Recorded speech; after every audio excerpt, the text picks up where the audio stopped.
안녕하세요. 이제 막 돌이 지난 아들을 키우고 있는 시청자입니다. 새벽에 아이 재우고 나면 핸드폰 화면 볼 힘은 없고 라디오 같이 잔잔하게 사연 틀어놓고 듣곤 했는데 육아하랴 살림하랴 정신이 없다가 요즘에서야 좀 여유가 나서 제 사연을 보내봅니다. 여러분은 흙수저, 금수저라는 말을 알고 계신가요?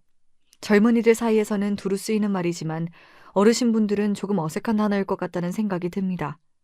쉽게 말해서 요즘 시대에는 부모의 재력으로 신분이 나눠진다는 생각에서 나온 단어입니다.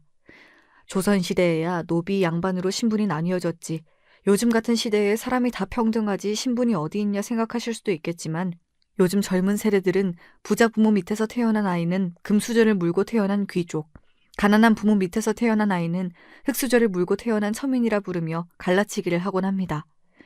개인적으로 썩 좋아하지는 않는 단어지만 저는 흙수저 중에서도 흙수저로 태어난 사람이었습니다. 저희 어머니께서는 다리 한쪽에 장애가 있으셨습니다. 혼자서는 거동이 불편해 일상생활 정도는 어찌어찌 해내지만 외출은 꿈에도 꾸시지 못할 정도고 시력에도 문제가 있으셨어요. 아주 가까이에 있는 물체는 볼 수 있지만 거리가 조금 멀어지면 형체만 간신히 구별할 뿐 거의 장님이나 다름없는 수준이었습니다. 태어나실 때부터 몸에 문제가 많으셨던 건 아니었어요.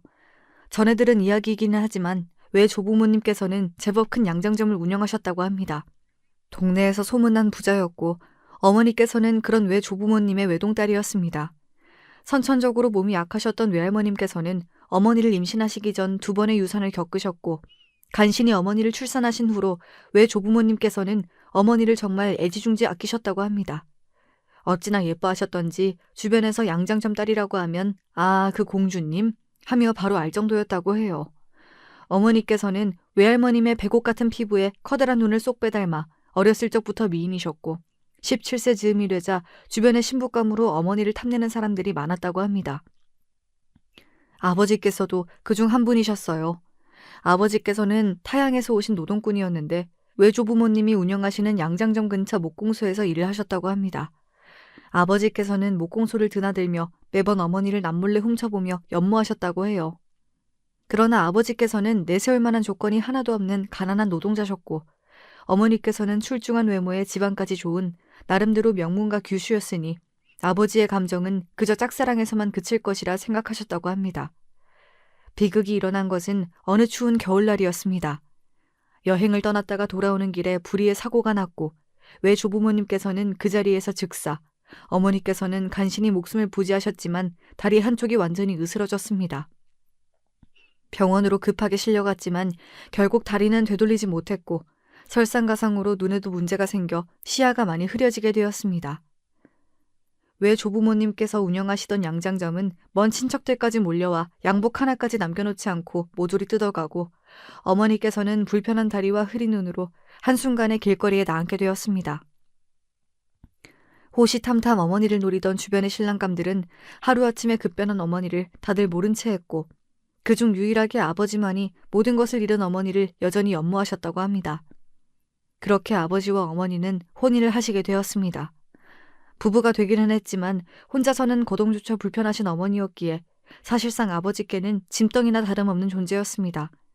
그러나 아버지께서는 계속해서 어머니를 다독여 주시며 혼자서도 뭐든 할 수 있다 끊임없이 응원해 주셨고 그런 아버지의 사랑 덕에 어머니께서는 점점 혼자서도 할 수 있는 일이 많아지게 되었습니다.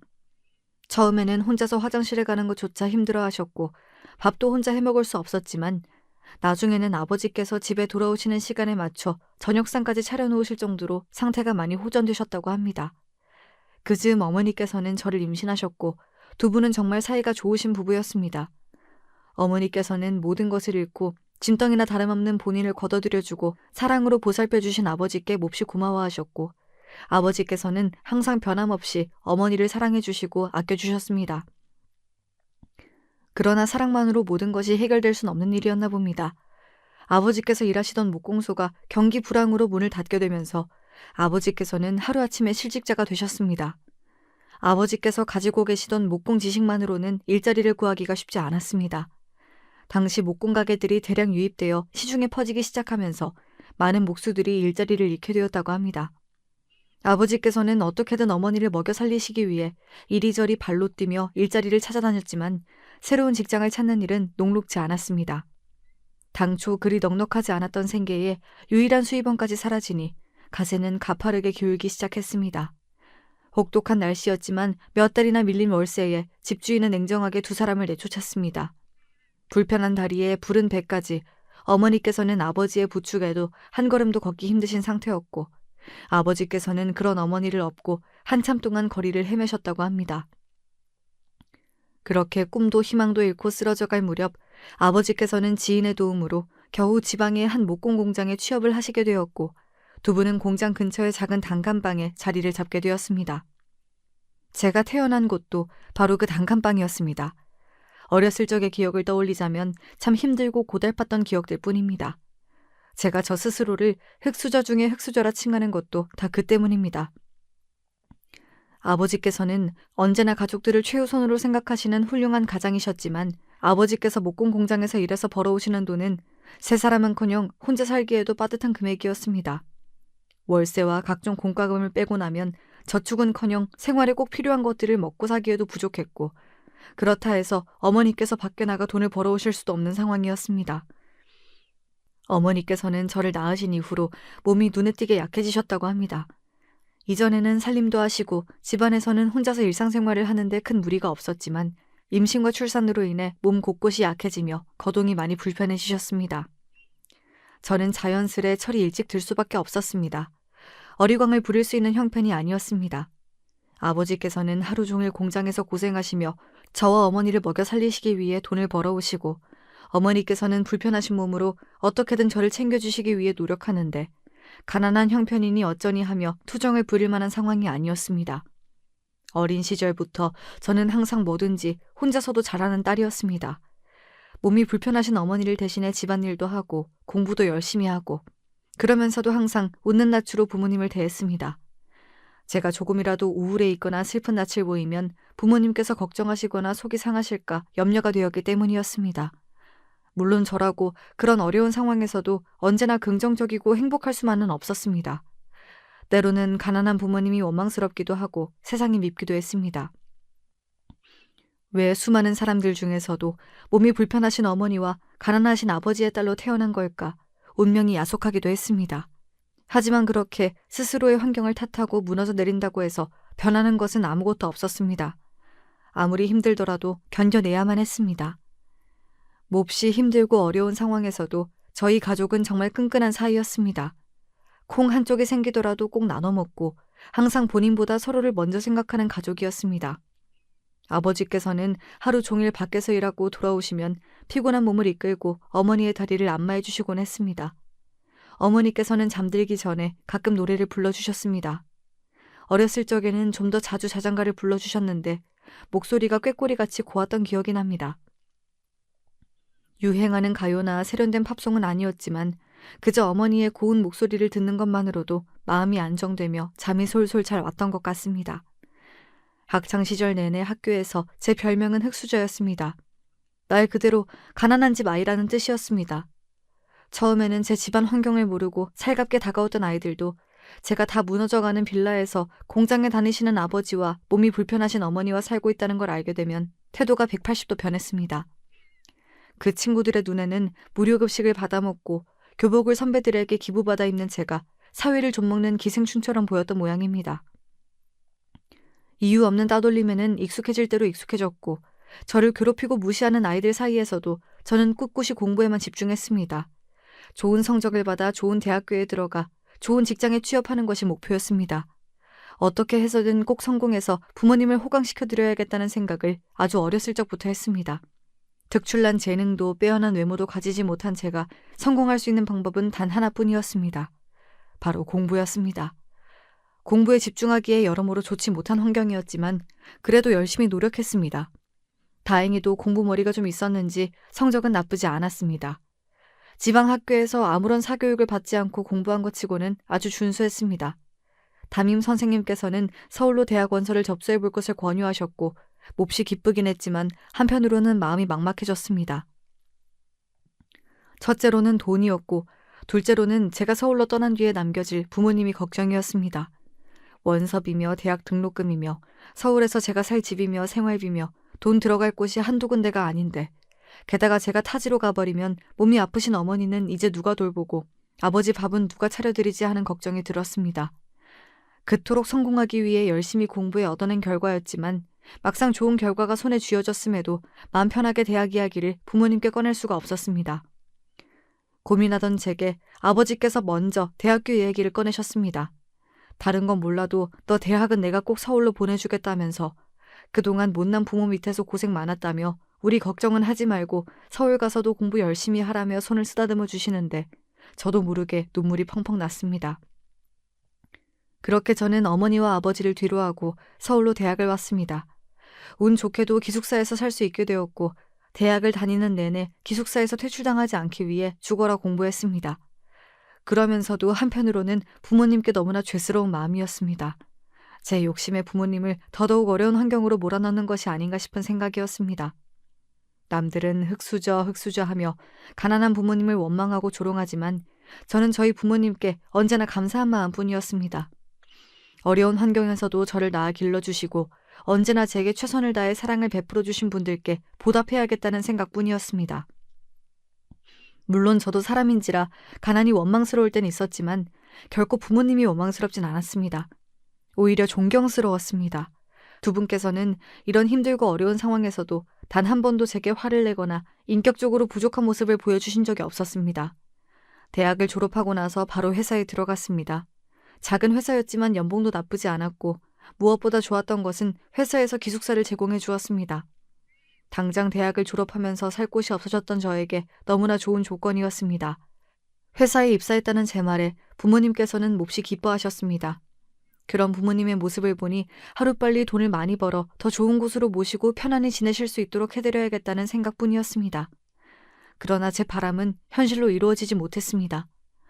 지금도 그때를 생각하면 머리가 멍해지고 마음에 돌덩이가 내려앉은 것처럼 먹먹해집니다. 첫 월급을 받고 기쁜 마음으로 아버지께 전화를 드렸습니다. 그러나 한 통, 두 통, 세 통이 되도록 아버지께서는 전화를 받지 않으셨고 처음에는 일찍 주무시고 계시나 아니면 일이 바쁘신가 싶었습니다. 그러나 어머니께서도 마찬가지로 전화를 받지 않으시자 뭔가 불안한 마음이 들기 시작했습니다. 몸이 불편하신 어머니와 일로 고단하신 아버지를 고향에 두고 홀로 타지에 나와 일하다 보니 항상 걱정이 많았습니다. 혹여나 어머니께서 갑자기 쓰러지시진 않을까, 아버지께서 공장에서 일하시다 사고를 당하시는 건 아닐까. 쓸데없는 걱정이라고 치부하려 애썼지만 걱정이 되는 것은 어쩔 수 없었습니다. 다음 날이 되어도 두 분 다 연락이 되질 않자 도저히 견딜 수가 없어 회사에 연차를 내고 고향으로 향했습니다. 고향으로 내려가는 기차 안에서 어찌나 가슴을 졸였던지 그 당시의 기분이 아직도 생생합니다. 그렇게 도착한 빌라는 꼭대기층이 새까맣게 불에 타 뼈대만이 남아있었고 주변에 노란색 테이프가 잔뜩 둘러져 있었습니다. 심장이 쿵쿵 뛰기 시작했고 지나가는 주민들을 붙잡고 무슨 일이 일어난 거냐 미친 사람처럼 묻기 시작했습니다. 그러나 모두들 고개를 가로젓기 바빴고 저는 무작정 근처 파출소로 들어가 저 빌라에 불이 난 거냐, 무슨 일이 있었던 거냐 덜덜 떨리는 목소리로 물었습니다. 그곳에서 저는 정말 충격적인 소리를 듣게 되었습니다. 오래된 전기선에서 누전이 일어나 폭발사고가 발생했고 부모님과 제가 함께 살던 그 빌라의 꼭대기층이 통째로 불에 타버린 것입니다. 저희 부모님과 옆방에 살던 부부가 피해자였고 4명 다 시신조차 제대로 찾지 못하고 새까맣게 타버렸다고 합니다. 이 글을 쓰는 지금도 눈물이 흐르고 다시 떠올리기도 싫을 만큼 끔찍하고 또 끔찍합니다. 지독한 가난도 모자라 왜 하늘은 우리 가족에게 이런 시련까지 내리시는 걸까? 순간 주변의 모든 것이 멈추고 하늘이 노래지더니 그대로 실신해버렸고 눈을 뜨니 병원이었습니다. 경찰들이 와서 제게 사건의 경위와 앞으로의 절차에 대해 이것저것 설명해 주었지만 그 어느 것도 제대로 들려오는 것이 없었습니다. 당시의 기억은 떠올리는 것만으로도 구역감이 들고 자네조차 찾지 못한 부모님을 생각하면 미친 듯이 눈물만 흐릅니다. 장례를 어떻게 치렀는지, 그 뒤로 수습은 어떻게 하고 어떻게 정리하고 서울로 돌아왔는지 제대로 기억이 나질 않습니다. 당시에 저는 거의 반쯤 정신이 나간 상태였습니다. 마주치는 사람들이 전부 제게 괜찮냐, 멀쩡한 건 맞냐 물어왔던 기억이 납니다. 그렇게 서울로 돌아온 저는 텅 빈 사람처럼 살아가기 시작했습니다. 제 삶의 모든 것이자 제 삶의 이유나 마찬가지였던 부모님을 잃은 뒤로 저는 살아갈 힘이 사라졌습니다. 더 이상 열심히 살 이유도 없었고 돈을 모을 이유도 없었습니다. 당장 다음날 죽어도 세상에 아무런 미련이 없는 상태였습니다. 눈을 감으면 부모님 얼굴이 떠올랐고 죄책감에 미칠 것만 같았습니다. 차라리 같이 죽었으면 좋았을 걸 하는 생각을 수백 번, 아니 수천 번도 더 했습니다. 아침에 눈을 뜨면 이대로 죽을까? 이렇게 아무것도 먹지 않고 마시지 않고 가만히 누워있으면 언젠간 죽지 않을까 하는 생각을 했던 것 같습니다. 그때는 정말 그 정도로 살아갈 이유가 없었습니다. 꾸역꾸역 몸을 일으켜 회사에 출근을 하고 멍한 눈으로 업무를 처리하고 아무 맛도 느껴지지 않는 구내식당 밥을 입안에 밀어넣고 그렇게 겨우 밥을 먹고 난 후에는 구역감이 올라와 화장실로 달려가 전부 개워내고 퇴근하고 돌아온 후에는 부모님을 떠올리며 미친 사람처럼 울고 세상을 원망하고 그렇게 몇 달을 보냈습니다. 차마 정말 죽을 용기는 없었는지 어떻게 목숨은 붙어 있었습니다. 눈만 감으면 떠오르던 부모님 얼굴도 사람을 미친 듯이 옥죄어오던 죄책감도 시간이 약이라고 점점 흐려지긴 했습니다. 무엇보다도 이대로 부모님을 따라 죽는다면 저승에서 부모님을 뵐 낯이 없을 것 같았습니다. 저를 두고 먼저 떠나신 부모님이 너무나 원망스럽긴 했지만 언제나 부모님께서 저를 지켜봐 주시고 있다고 생각하기로 했습니다. 그렇게 마음을 먹으니 전보다는 지내기가 조금 수월했습니다. 10kg 이상 빠졌던 체중도 점점 제자리로 돌아왔습니다. 그때 제 나이가 고작 25이었습니다. 지금 와서 생각해보면 그런 아픔과 고통을 이겨내고 버텨낸 스스로가 대견하게 느껴질 정도입니다. 첫 직장을 그만두고 한동안 재충전의 시간을 가졌습니다. 이곳저곳 국내 여행도 다니고 생전 가져보지 못했던 취미도 가지고 영화도 보고 문화생활도 좀 하면서 그동안은 어떻게 해서든 돈을 박박 긁어 모아 부모님을 호강시켜드려야 한다는 생각에 저 스스로에게 아무것도 투자하지 않았지만 공허한 마음에 뭐라도 채워보려 애썼던 시간들이었던 것 같습니다. 그러던 와중에 만났던 것이 그 남자였습니다. 그 남자는 그림을 그리는 사람이었습니다. 마음을 치유해주는 미술 치료를 하는 사람이었어요. 우연히 회사 동료의 소개로 알게 된 사람이었는데 그림을 그리며 마음속의 상처를 치료하고 스스로를 돌볼 수 있는 계기를 마련해 준다며 저에게 추천을 해주었습니다. 처음엔 시큰둥하게 생각했지만 계속해서 추천을 하기에 속는 셈 치고 한번 가보자 했던 것이 시작이었습니다. 남자는 아주 다정하고 친절한 선생님이었습니다. 그림을 처음 그려보는 제게 하나부터 10까지 세심하게 알려주고 제가 가지고 있었던 마음속의 상처를 정말 잘 보듬어 주었어요. 남자와 함께 그림을 그리는 과정에서 부모님을 잃으며 느꼈던 상처를 많이 치유하게 되었고 자연스레 남자와의 사이도 발전하게 되었습니다. 태어나 처음으로 해보는 연애였고 그래서 많이 서툴렀어요. 남자는 그런 저와 다르게 연애에 몹시 능숙한 사람이었습니다. 마음을 기댈 곳이 생기니 참 좋았습니다. 이전까지는 세상에 저 혼자 남겨진 기분이었는데 남자와 함께 있을 때는 그래도 사람 사는 기분이 들었어요. 이런 게 사랑이구나. 이래서 사람들이 결혼을 하는구나 싶은 생각이 들었습니다. 남자는 몹시 가난한 미술가였습니다. 원래 예술하는 사람들이 가난하다고들 하잖아요. 특히 미술치료라는 생소한 주제를 가지고 영업을 하는 사람이다 보니 수익이 잘 나질 않았습니다. 남자의 집안에서는 남자가 미술을 하는 것을 반대하셨기에 금전적인 도움을 전혀 주지 않았고 남자는 매일 끼니를 컵라면으로 때우며 매달 월세 내는 것도 빠듯한 상황이라고 했습니다. 그림을 그리는 사람이다 보니 물감이며 붓이며 미술 재료에 들어가는 값도 만만찮은데 본인 몸이 조금 힘들더라도 그림 그리는 것이 더 좋다며 웃는 사람이었어요. 제가 힘들 때 마음의 안식처가 되어준 사람이었으니 저도 그 남자에게 도움이 되고 싶었습니다. 그래서 금전적으로 남자를 많이 도와줬습니다. 그동안 회사 생활을 하며 모아뒀던 돈이 좀 있었어요. 회사 기숙사에서 살며 특별히 유흥을 즐기지도 않았고 저를 위한 소비를 일절하지 않았기에 돈을 버는 족족 통장에 쌓아두기만 했습니다. 남자가 예술 활동에만 집중할 수 있도록 도와주고 싶었어요. 사랑하는 사람이 매일같이 컵라면으로 끼니를 때우는 모습을 보는 것도 가슴이 아팠습니다. 저는 생전 걸쳐보지도 않은 좋은 옷, 명품 가방을 사다 주기도 하고 한 끼에 몇만 원씩 나가는 나름대로 좋은 식당에 데려가 밥을 먹이기도 했습니다. 밀린 월세를 내주기도 하고 필요한 미술 물품이 있다고 하면 카드를 주며 사라고 하기도 했어요. 남자는 그럴 때마다 제게 몹시 고마워했고 역시 너밖에 없다며 저를 꼭 안아주었습니다. 그런 남자의 애정 표현이 당시 제게는 유일한 안식처였던 것 같아요. 저를 필요로 하는 사람이 있다는 사실 자체가 몹시 기쁘게 느껴졌습니다.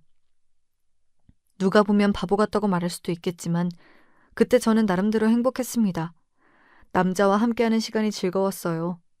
처음에는 제 도움을 몹시 고마워하며 미안해하던 남자는 시간이 지날수록 제 도움을 당연하게 여기기 시작했습니다. 금전적인 도움뿐만 아니라 다른 것들도 마찬가지였습니다. 혼자 살던 남자는 여느 남자가 그렇듯 집 청소나 빨래 같은 것을 제대로 하지 못했어요. 어렸을 적부터 몸이 불편하신 어머니를 대신해 살림을 도맡아 하던 제게 그 정도 집안일은 일도 아니었습니다. 저는 틈만 나면 남자의 자취방에 가서 청소기며 손걸레며 요리 나도록 청소를 했고, 남자가 항상 깨끗하게 정돈된 셔츠를 입고 다닐 수 있도록 매일같이 세탁기를 돌리고 다림질을 해놓았습니다. 제가 없을 때도 끼니를 잘 챙겨 먹을 수 있도록 반찬을 미리 해놓기도 했어요. 완전히 엄마가 따로 없었습니다. 남자는 예술 말고는 제대로 할 줄 아는 게 거의 없는 사람이었습니다. 저는 그래도 그게 행복했어요. 제가 해주는 요리를 먹고 맛있다며 엄지를 치켜 세워주는 남자를 보면 전혀 힘들지가 않았습니다. 그렇게 남자에게 있는 모든 것을 다 퍼주다 보니 금세 통장 잔고가 바닥이 나게 되었습니다. 슬슬 일을 다시 시작해야 했어요. 젊은 나이고 경력도 있다 보니 새로운 직장을 구하는 일이 그리 어렵진 않았습니다. 한 가지 문제가 있다면 직장에 다니게 되면서 이전처럼 남자의 뒷바라지를 해주기 어렵게 되었다는 사실이었습니다. 그런 제게 남자는 아예 같이 사는 게 어떠냐는 제안을 해왔어요. 동거를 하자는 말이었습니다. 조금 망설여지긴 했지만 남자의 끈질긴 부탁에 결국 승낙하게 되었습니다. 그렇게 저는 낮에는 직장에 가서 일을 하고 밤에는 집에 돌아와 청소며 빨래며 집안일을 도맡아 했어요. 하루 종일 집에서 그림을 그린다며 종이 앞에만 앉아있던 남자는 정말 집안일에는 손 하나 까딱하지 않았습니다. 미술 치료를 한다며 손님들을 좀 만나나 싶더니 나중에는 집안에만 틀어박혀 돈도 벌어오지 않았어요. 그림조차 제대로 그리지 않는 것 같았습니다. 그래도 당시에 저는 눈에 단단히 콩깍지가 씌워져 그런 남자도 좋았습니다. 그 남자가 없으면 안 될 것 같았어요. 부모님을 잃은 뒤로 삶의 의미를 찾지 못했던 제게 유일하게 살아갈 이유를 만들어줄 사람이었으니까요. 직장에 가서 땀 흘리며 벌어오는 돈으로는 남자를 먹여 살리고 집에서는 청소하고 빨래하며 남자의 뒷바라지를 했습니다. 그렇게 20대를 전부 보냈어요. 앞자리가 바뀌자 슬슬 조바심이 나기 시작했습니다. 요즘에는 다들 결혼을 늦게 한다지만 그래도 만난 지가 몇 년인데 결혼 이야기를 슬슬 꺼내야 하는 게 아닌가 싶었어요. 남자는 말로는 저를 사랑한다 하지만 전혀 결혼할 생각이 없어 보였습니다. 애초에 현실적인 계획이 전혀 없어 보였어요. 매일같이 집에서 놀고 먹기 바빴고 아무리 콩깍지가 씌워져 있다 한들 그쯤 되니 남자가 점점 한심해 보이기 시작했습니다. 결국 저는 참지 못하고 남자에게 언제까지 그렇게 예술한다며 집에만 틀어박혀 있을 거냐, 이제는 먹고 살 길을 찾아야 하지 않겠냐, 그리고 우리 결혼은 언제쯤 할 거냐 먼저 이야기를 꺼냈고 남자는 몹시 불쾌한 티를 내며 화를 냈습니다. 내가 지금 집에서 놀고 먹는 것처럼 보이냐, 이게 다 예술 활동을 하는 거다. 원래 일반인들이 보기에 예술 활동이 그런 거다. 너도 이제 우리 엄마처럼 예술을 무시하는 거냐 언성을 높이더군요. 그런 남자에게 100번 양보해서 예술 활동은 그렇다 치자. 그럼 우리 결혼은 어떻게 할 거냐? 날 진지하게 생각은 하는 거냐 따져 물으니 고민하던 남자는 그깟 결혼 못할 게 뭐가 있냐며 당장 내일이라도 집에 인사를 드리러 가자고 했습니다. 조금 당황스럽긴 했지만 그렇게 남자와 함께 처음으로 남자의 부모님 댁을 찾았습니다. 연애한 지는 몇 년이었지만 인사를 드리는 건 처음이었어요. 그동안 제 쪽에서 몇 번 얘기를 꺼냈지만 남자가 예술활동을 반대하신 어머니와 마주하기를 꺼려해서 계속 무산되었거든요. 그렇게 처음 만나뵌 예비 시어머니께서는 첫 만남부터 제게 몹시 무례했습니다. 저를 보시자마자 네가 우리 아들 밥 해준다던 개구나 하고 인사 아닌 인사를 건네시더군요. 그 말을 듣자마자 그동안 이 남자가 부모님께 제 얘기를 어떻게 전해드렸는지 안 봐도 뻔한 기분이었습니다. 자리에 앉은 뒤로는 무시가 더더욱 심해졌어요. 가난한 집안에서 자랐다고 들었다. 모아놓은 돈도 한 푼 없을 것 아니냐. 그러니 미래가 창창한 남자 옆에 붙어서 어떻게든 결혼하려고 애쓰고 있는 것 아니냐. 할 줄 아는 것이라고는 몸 굴리고 집안일 하는 것밖에 없으니 그렇게라도 하는 거냐. 다시 생각해도 정말 모욕적인 말들 뿐이었습니다. 그 중에서도 가장 참을 수 없었던 것은 저희 부모님을 욕보이시는 말이었어요. 부모님이 사고로 죽었다고 하지 않았냐. 그런 싸구려 빌라에서 살았으니 그렇게 허무하게 간 거겠지. 결국엔 고아라는 말인데 난 부모 없는 애랑은 절대 결혼 못 시킨다. 고아 주제에 염치라도 있어야지 도대체 무슨 생각으로 결혼을 하겠다고 여기까지 뻔뻔한 낯짝으로 찾아왔는지 모르겠다며 끝도 없이 모욕적인 말들을 쏟아내시는데 정말 온몸이 새빨개지는 기분이었습니다.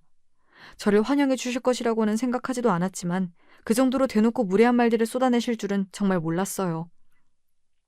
가장 배신감이 들고 슬펐던 것은 옆에 앉아있던 남자가 그 모든 말들을 듣고도 본인의 어머니를 제지하거나 제 편을 드는 말을 단 한마디도 하지 않았다는 사실입니다.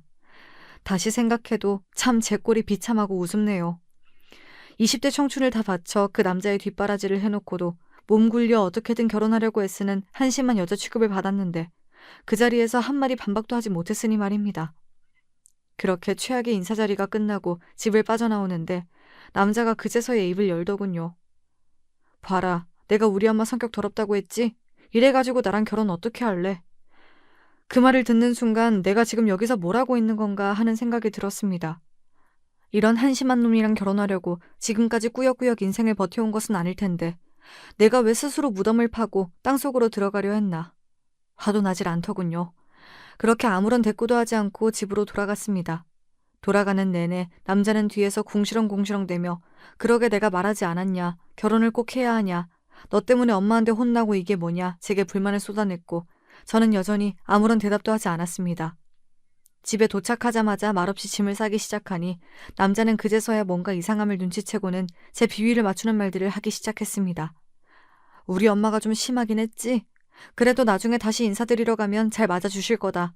그렇다고 이렇게 갑자기 집을 나가는 거냐? 당장 오늘 저녁 밥은 어떻게 하라고 이러냐?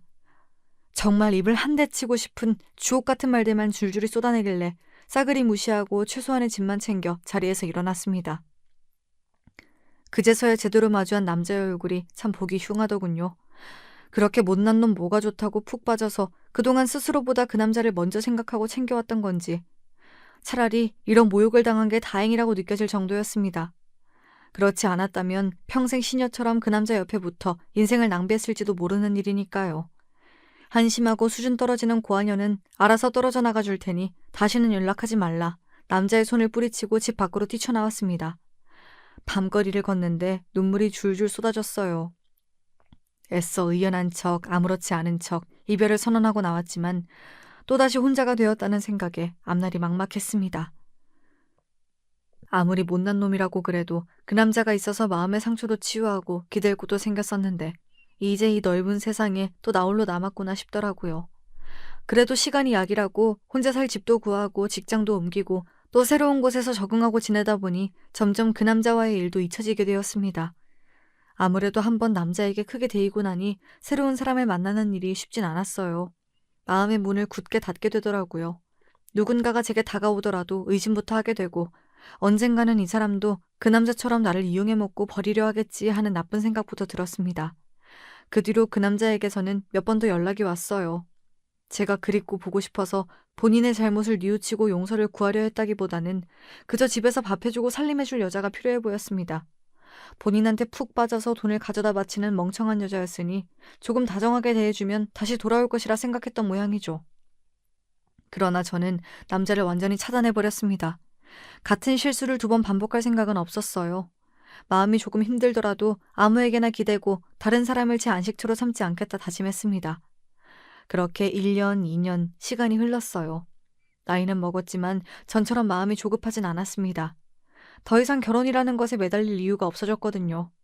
조금 쓸쓸하고 때로는 부모님이 사무치게 그립기도 했지만 더 이상 혼자라는 사실이 끔찍하게 괴롭진 않았습니다. 주변에서는 다들 더 늦기 전에 좋은 남자 만나서 결혼해야지. 지금이야 젊어서 괜찮지. 나이 먹어서도 혼자면 안 된다며 저보다 더 저를 걱정해 주었습니다. 그러나 이미 한번 상처가 생긴 저는 혼자가 두려워 아무나와 만나고 싶지 않았어요. 그렇게 주변에서 등 떠밀려 만난 남자와 번갯불에 콩 볶듯 결혼해서 행복할 것이란 생각도 들지 않았습니다. 솔직히 말하자면 그때까지만 해도 아마 저는 평생 혼자 살지 않을까 싶었습니다. 제가 가지고 있는 상처와 과거를 모두 보듬어줄 다정한 남자를 만날 수 없을 것이라고 생각했거든요. 그렇게 마음의 문을 닫고 살던 제 눈앞에 운명처럼 나타난 남자가 바로 지금의 남편입니다. 남편은 정말 저에게 너무나 과분할 정도로 좋은 사람이에요. 보잘것없는 조건의 저와는 다르게 번듯한 집안에서 자라나 좋은 교육을 받고 본인 소유의 병원까지 가지고 있는 의사입니다. 남편을 처음 만났을 때 전 남편에게 이성적인 관심이 전혀 없었어요. 애초에 저와 비슷한 급의 사람이라는 생각이 들지 않았고 사는 세계가 완전히 다른 사람이라고 생각했습니다. 남편은 강남에서 나고 자란 강남 토박이에요. 시아버님께서도 의사셨고 시어머님께서는 명문가 출신의 유학까지 다녀온 회화 작가분이십니다. 결혼하고 몇 번 전시회에 초대받아 간 적이 있는데 정말 멋있는 작품들 많이 그리세요. 예술한답시고 하루 종일 집에서 빈둥대며 놀았던 그 남자와는 비교하기도 민망할 정도입니다.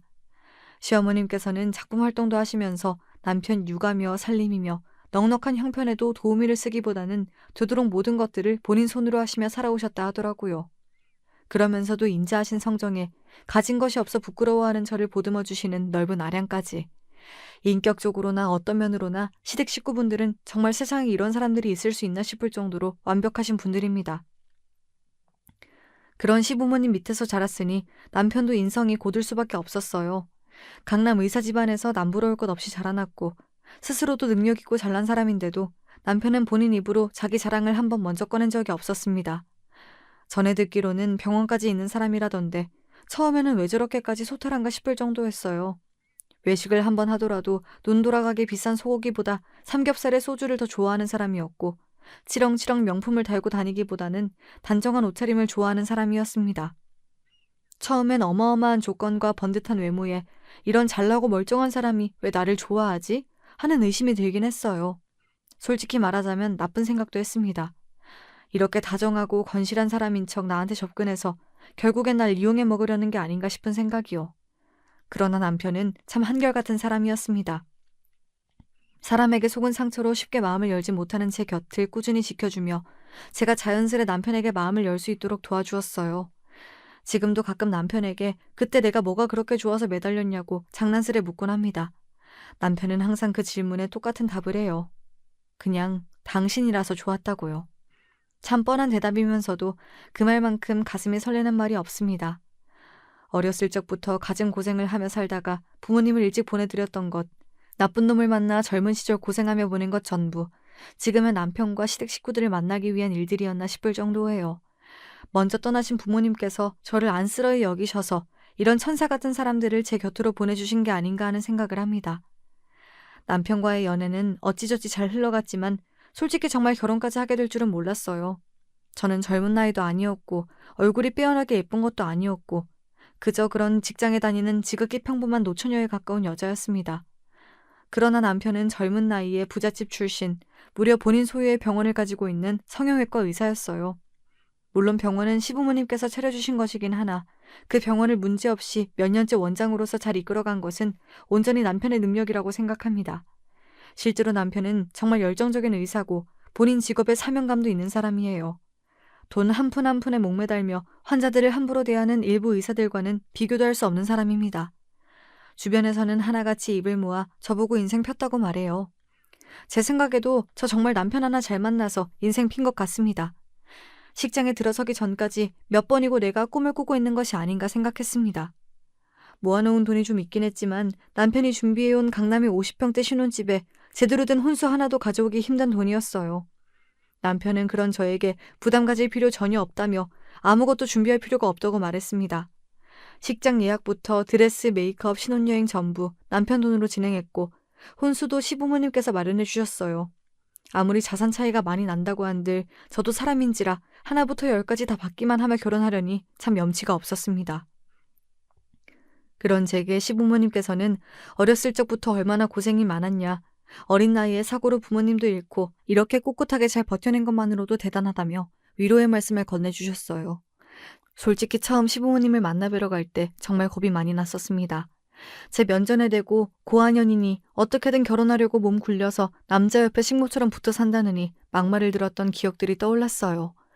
시부모님께서는 결국 그럴 분들이 아닐 것이라 생각하긴 했지만 마음 깊은 곳에서는 불안한 마음이 있었는지 전날 밤에 악몽을 꾸기까지 했습니다. 제 걱정과는 다르게 시부모님께서는 절 너무나 따스하게 맞아주셨어요. 어디에 거지 같은 고아년이 분수도 모르고 우리 아들을 넘보냐며 뺨이라도 한 대 맞는 게 아닌가. 전날 밤 제 머릿속에서 재생되었던 드라마 같은 일은 일어나지 않았습니다. 진부한 말이지만 앞으로는 우리를 친부모처럼 생각하고 편하게 대해도 괜찮다. 이제부터 우리도 너를 딸처럼 생각하겠다 하시는 말에 눈물을 펑펑 쏟았습니다. 결혼 후에도 시부모님께서는 단 한 번도 저를 없는 집 자식이다, 부모 없는 여자다, 은연중에 무시하고 깔보시는 듯한 행동을 하신 적이 없습니다. 언제나 저를 본인들 자식처럼 아껴주시고 존중해주시고 항상 너무나 감사한 마음뿐이에요.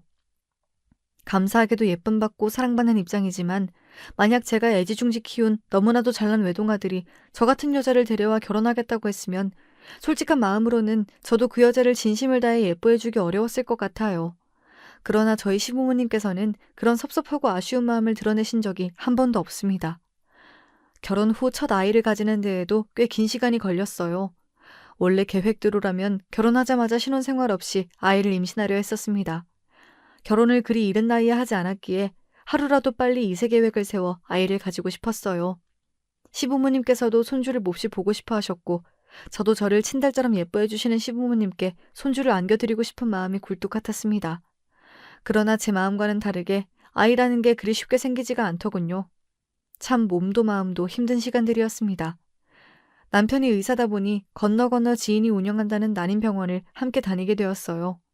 난임에는 여러 이유가 있고 꼭 여자 쪽이 잘못해서 임신이 잘 안 되는 것은 아니지만 상황이 이렇다 보니 모든 것이 다 제 잘못 같고 시부모님을 뵐 면목이 없었습니다.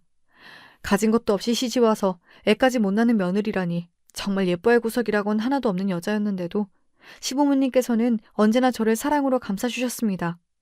그렇게 노력한 끝에 결국 저희에게 아기 천사가 찾아와 주었고 건강하게 태어나 지금은 막 돌이 지난 상태입니다. 저보다는 남편을 꼭 닮아 보면 볼수록 너무 예쁘고 사랑스러운 아들입니다. 신생아 육아가 힘들다 말만 들었지 정말 이렇게 힘들 줄은 몰랐지만 그래도 자고 있는 아들 얼굴을 보고 있으면 힘들었던 마음이 사르르 녹는 기분이에요. 남편도 최선을 다해 육아를 돕고 있지만 병원 일 때문에 바쁜 탓에 거의 저 혼자 도맡아 하고 있습니다. 남편은 육아 도우미를 부르거나 아주머니를 고용해 조금이라도 몸을 편하게 하라 말했지만 작품 활동을 하면서도 남편 육아와 살림까지 완벽하게 해내셨던 시어머니를 생각하면 혼자서도 잘 해내고 싶은 마음이 큽니다. 요즘은 그래도 명색이 성형외과 원장 사모님인데 관리를 좀 해야 하는 것 아니냐며 남편이 저를 병원으로 자주 불러내요. 사실 관리고 뭐고 다 핑계고 일하면서도 저랑 아들이 보고 싶어 그런 속이 빤히 보입니다. 그래도 병원에 가면 간호사들이 아들을 예뻐하며 돌봐주기도 하고 잠깐 쉬며 나름대로 피부 관리도 받을 수 있고 겸사겸사 남편 얼굴도 볼 수 있어서 최근 들어 자주 찾는 중이에요. 신혼 초에는 혹시나 제가 병원에 찾아갔다가 폐가 되거나 남편 얼굴에 먹칠이라도 할까봐 괜한 자격지심에 잘 드나들지를 못했는데 그래서 전혀 그 사실을 모르고 있었습니다. 어떤 사실인지 궁금하시죠? 바로 저번 주에 일어난 아주 따끈따끈한 사건입니다. 이 일을 겪고 나서 어찌나 사연 채널에 제 이야기를 보내고 싶어 입이 근질근질 하던지요. 그날도 평소와 마찬가지로 아들을 데리고 병원을 찾았고 아들을 잠시 남편에게 맡겨놓고 진료를 기다리던 중이었습니다. 병원 입구로 아주 익숙한 낯이 들어왔어요. 처음에는 긴가민가 했지만 접수대 앞에서 간호사에게 신경질적으로 성질을 내는 모습을 보니 맞구나 싶었습니다. 바로 그 여자였어요. 저한테 고한 연인이 몸굴리는 연인이 대놓고 모욕을 줬던 전 남자친구의 어머니였습니다. 아는 척을 해야 하나 말아야 하나 고민하고 있을 때 그 여자가 먼저 저를 알아봤는지 성큼성큼 제 쪽으로 다가왔습니다. 그리 반가운 사이도 아닌데 인사라도 하려는 건가 싶어 멀뚱히 쳐다보고 있었더니 제가 먼저 설설기며 인사를 할 줄 알았는지 인상을 팍 구기더라고요. 어른을 봤으면 먼저 인사를 해야지 싸가지 없게 고개를 빳빳이 들고 있냐. 고한연이 주제도 모르고 얼굴이라도 고쳐서 시집가려고 이런 곳에 드나드냐. 내가 그때 네 버릇을 제대로 고쳐놔야 했는데 아직도 정신을 못 차렸구나. 무턱대고 막말을 쏟아내는데 너무 당황스러웠습니다. 단 둘이 만난 상황도 아니고 간호사들도 다들 웅성거리며 이쪽을 쳐다보고 있었어요. 이대로 있다가는 남편에게 폐를 끼칠지도 모르겠다는 생각에 일단은 저 여자를 데리고 나가야겠다는 생각이 들었습니다. 그 순간 원장실 문이 열리며 남편이 아들을 데리고 나왔어요. 바깥이 시끌시끌하니 의아해 나와본 것 같았습니다. 남편에게 이미 그 여자와 있었던 일들을 다 말했었긴 했지만 막상 그런 상황에 남편과 마주하니 너무나 부끄럽고 병원에 괜한 소란을 피운 것 같아 미안한 마음이 들었습니다. 그런데 반응을 보니 남편과 그 여자는 이미 안면이 있는 사이 같았어요. 알고 보니 그 여자는 저희 남편 병원의 단골 손님이자 유명한 진상이었습니다. 병원을 자주 찾는 손님이긴 하지만 항상 무작정 서비스 시술을 해달라.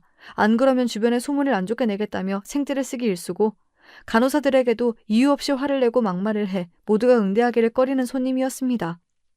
그동안은 제가 병원에 자주 드나들질 않아서 그 사실을 전혀 모르고 있었던 거예요. 저를 여보라고 부르며 다가오는 남편의 모습에 그 여자는 눈에 띄게 당황한 모습이었습니다. 도저히 믿기지 않는다는 듯 저와 남편, 그리고 남편의 품에 안긴 저희 아들을 번갈아 쳐다보더니 인상을 팍 구기더군요. 혹시나 꼬리를 내리고 먼저 사과를 하지 않을까 했던 기대가 무색하게 주제에 무슨 재주가 있어서 강남 의사를 꼬셨냐. 원장 선생님도 어쩜 그리 여자 보는 눈이 없냐. 시끄럽게 말을 쏟아내는데 그 이야기를 듣는 남편의 낯이 점점 어두워졌습니다. 그러더니 남편이 정색을 하면서 소리를 쳤어요. 당장 이 미친 여자를 밖으로 끌어내라면서요. 평소 너무나 온화하고 매사에 다정한 성격이던 남편이 그렇게 무서운 표정으로 언성을 높이는 모습은 처음이었습니다. 그 여자는 제 눈앞에서 간호사들에게 끌려나가며 소리를 바락바락 질렀지만 결국 병원 밖으로 쫓겨났습니다. 남편은 당신이 뭔데 남의 부인한테 너너거리며 무례하게 구냐. 당신 평소 태도를 생각하면 진작 이러고 싶었지만 불쌍해서 참은 거다. 다시는 우리 병원 근처에도 얼씬거리지 말라며 한 번만 더 찾아오면 경찰에 연락해 영업 방해죄로 쳐넣겠다. 으름장을 놓았습니다. 항상 멋있는 남편이지만 그날처럼 든든하고 멋있어 보인 적은 없었습니다. 분하다는 표정으로 간호사들에게 끌려나가는 그 여자를 품에 아들을 안은 채로 실컷 비웃어 주었네요. 사실 마음 같아서는 저도 한마디 해주고 싶었지만 똥이 무서워서 피하나요? 더러워서 피하지. 그 여자하는 꼴을 봐서는 아마 아들도 아직까지 정신 못 차리고 결혼도 못한 채 노총각으로 늙어가고 있을 것 같습니다. 그날 밤 집에 돌아와서 낮에 있었던 일을 얘기하며 괜히 병원에 소란을 피워 미안하다 사과하니 남편은 당신이 미안할 게 뭐가 있냐며 그 미친 여자 안 그래도 전부 다 처리하려고 벼르고 있었다. 오히려 지금까지 당신한테 그런 무례를 저지른 여자인 줄도 모르고 병원에 손님으로 받았던 것이 분할 정도다. 저보다 더 성을 내며 화를 내주는데 정말 세상에 하나뿐인 내 편이구나 싶었습니다. 저는 나름대로 속 시원한 얘기라 생각해 사연을 썼는데 여러분께선 어떻게 들으셨을지 모르겠어요. 한때는 많이 원망스럽고 그 사람들이 세상 누구보다 불행했으면 좋겠다 매일 저주할 정도로 마음의 상처가 깊었었는데 요즘에 와서는 제 곁에 좋은 사람들도 많이 생기고 매일매일 행복한 일만 생기니 그런 인간 말종들이야 어떻게 살든 말든 저와 아무 상관없다는 생각이 듭니다. 지금부터는 그저 제 곁에 있는 남편, 시부모님, 그리고 세상 무엇과도 바꿀 수 없는 너무나 소중한 복덩이인 저희 아들에게 집중하면서 살고 싶어요. 하늘에 계신 저희 부모님께서 제게 보내주신 선물 같은 존재들과 함께요. 흙수저로 태어났지만 사랑 많은 금수저, 아니 다이아몬드 수저로도 부족할 만큼 퍼주셨던 부모님께 부끄럽지 않도록 저희 아들은 조건으로 사람을 판단하고 함부로 대하는 사람이 아닌 시댁 식구들처럼 인격적으로 훌륭한 사람으로 성장할 수 있도록 최선을 다할 거예요. 사연 여기서 마무리하겠습니다. 다들 감사드려요.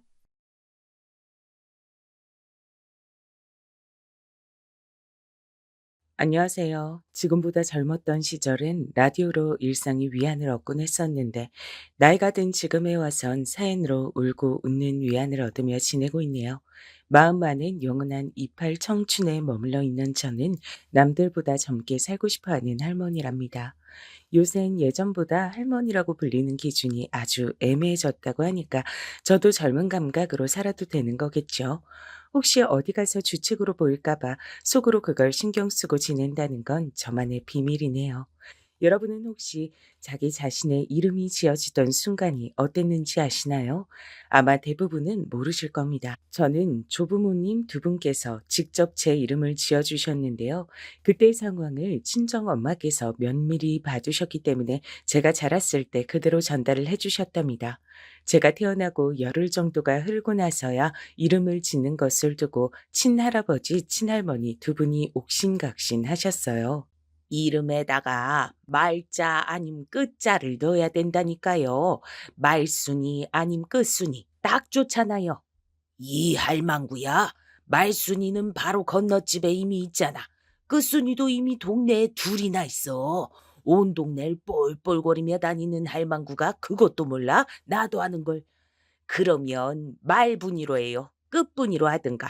암튼 간에 이름을 그런 식으로 지어야 다시는 이 집안에 딸년이 또 안 태어나죠. 배워 먹지 못한 수준하고는 어떻게 기껏 생각해낸 게 말자 혹은 끝자를 넣잔 게야. 번듯하게 종자를 넣으면 되잖아. 종순이, 종분이. 듣기만 해도 인생 금방 종칠 것 같은 이름인데 그냥 내 의견대로 해주지 영감탱이. 꼭 그렇게 자기 말만 맞다고 저런다니까. 뭐야? 지금 뭐라 짓거렸어? 이 할망구가 흙으로 돌아갈 때가 다 됐나? 요새 아주 노망나서 아무 말이나 다 짓거리네. 어디 한번 해보잔 거야? 당신은 왜 또 그렇게 금방 열을 내요? 내가 혼잣말을 좀 한 것 같고, 그건 또 어떻게 그렇게나 또렷하게 들었대? 귀도 밝아, 오래 사시겄슈. 나 죽고도 30년은 좋게 사시겄어. 참나. 할망구보단 내가 오래 살겠지. 당연한 소리라고 자빠졌네. 친정엄마께선 두 분의 설전을 숨죽여서 남몰래 지켜보고만 계셨다네요. 또 한 번 아들이 아닌 딸을 낳고 말았단 죄책감과 자괴감 속에서 눈치를 살피시는 중이셨죠.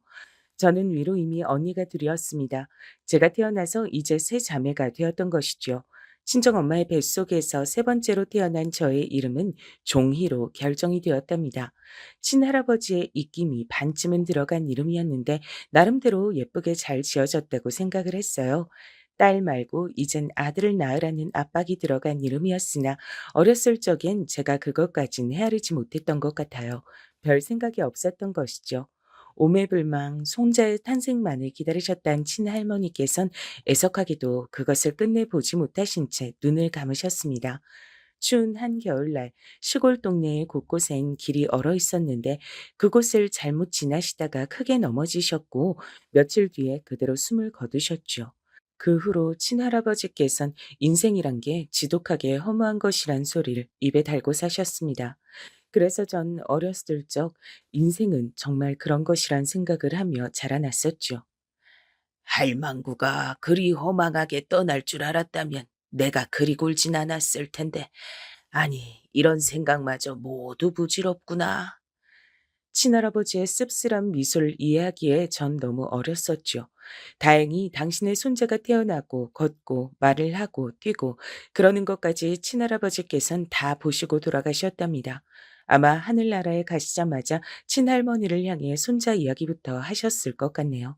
하지만 당신께서 돌아가신 그 후에 저희 가족이 어떻게 되었는가를 다 지켜보셨을진 미지수입니다. 만약에 지켜보셨다면 제가 얼마나 개고생을 했는지 다 알아주실 거라 믿어요. 그 시절 남들이 가난한 정도로 가난했던 저희 집은 용기를 내어 친정 부모님께서 시작하셨던 장사가 쫄딱 망하는 바람에 그때부터 남들보다 더 가난한 환경으로 바뀌었습니다. 큰언니가 결혼이고 뭐고 다 뒤로 넘겨둔 채 이악 물고 공장을 다니며 돈을 벌어 집안 살림에 이바지했고요. 작은 언니도 비슷했죠. 그리고 저는 언니들처럼 똑같이 일을 다니면서 동시에 집안일까지 다 도맡아 했습니다. 철인이 따로 없었던 것 같아요. 동이 트기 직전에 이른 아침 새벽부터 하루 일과를 시작해서 깜깜한 밤이 되어서야 제 하루 일과가 끝이 났었으니까요. 자는 시간 외엔 저만을 위한 자유 시간도 없었습니다. 언제까지 이렇게 살아야 하나 궁금했어요. 매일이 너무 지치고 힘들다는 생각이 깊게 들 때마다 인생은 지독하게 허무한 것이라고 하셨던 친할아버지의 말씀을 떠올렸답니다. 기대 없이 살자. 그럼 실망도 없을 테니까. 제 자신을 지키는 방법이 고작 그런 것이었어요. 너무 밝고 좋은 생각은 하지 않는 것이요. 그랬다간 팍팍한 현실과 비교가 돼서 매번 실망만 할 테니까요. 차라리 음울하고 비관적인 태도가 나았습니다.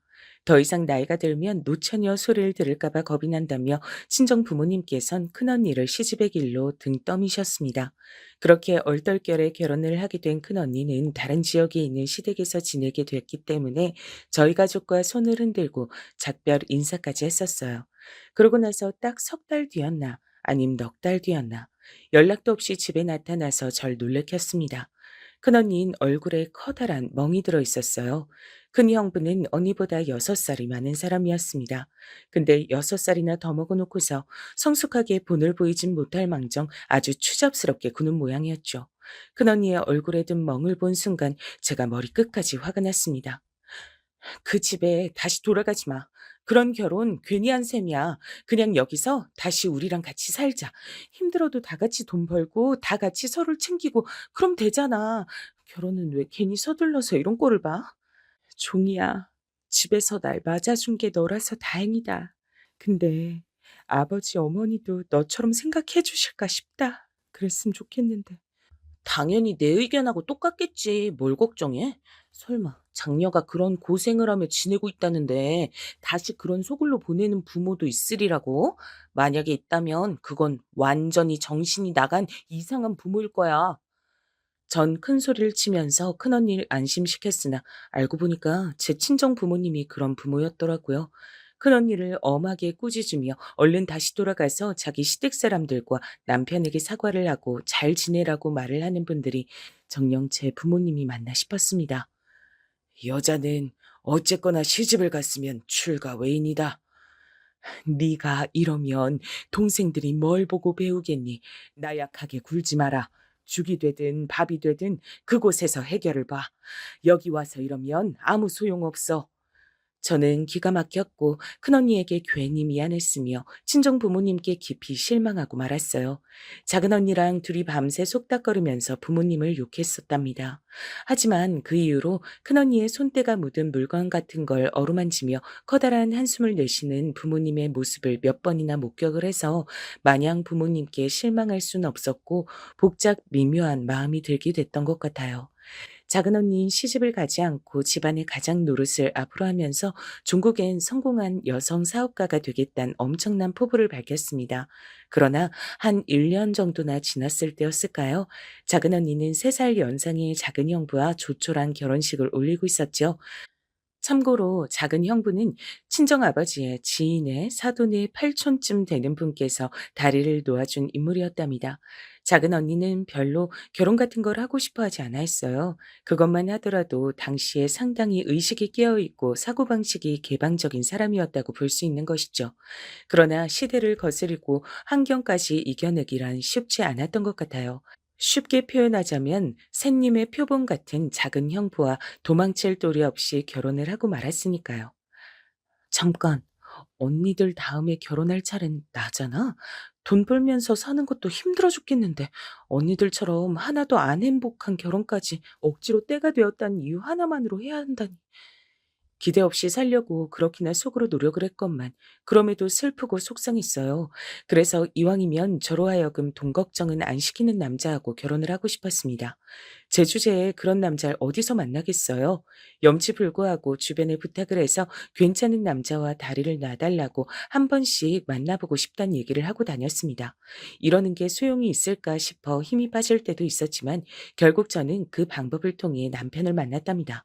앞선 언니들의 결혼, 그리고 남들보다 뒤떨어져서 미래가 불투명한 저의 현 주소, 이런 것들을 곱씹으며 용기를 내서 뭐라도 이뤄내 보려고 움직였던 게 결국은 유효한 결과를 만들어낸 셈이에요. 남편은 저에 비하자면 아주 부잣집 아들내미라고 볼 수 있었거든요.